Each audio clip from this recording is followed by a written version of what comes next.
Channel को subscribe करना मत भूलें। शुक्रिया।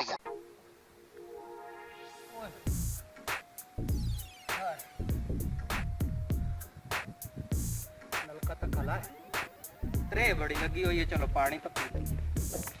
ओए ओए, ये दिक्कत ठीक हो।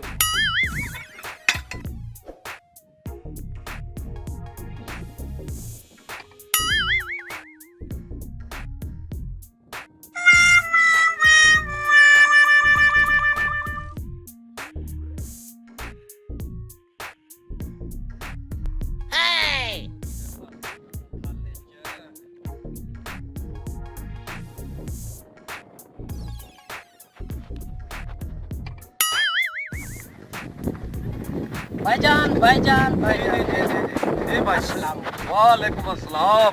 ओ छोटी क्या भाईजान मुसाफिर बंदा जी हाँ मैं ना थका बहुत जी हाँ जी हाँ ते मैं रात रानी जी हाँ। मैंने को घर दसो तू कितों आने पायो जी?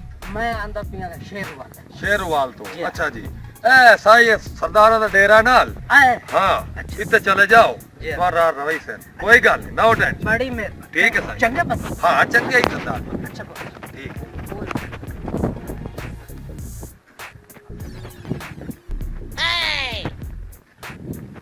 मैंने कोई वादाई है या कोई ना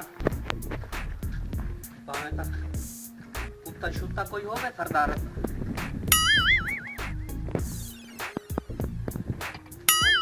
अस्सलाम वालेकुम सरदार साहेब। वालेकुम सलाम। क्या हाल है सरदार? ठीक ठाक। कौन होंदे हो कितों हमने पायो? मैं जी हट बलोच जी जराना कोट बादल ते मैं ना साईं रात रानी है अगर शफकत हो सके थल दा माहौल है। इधर किने गया?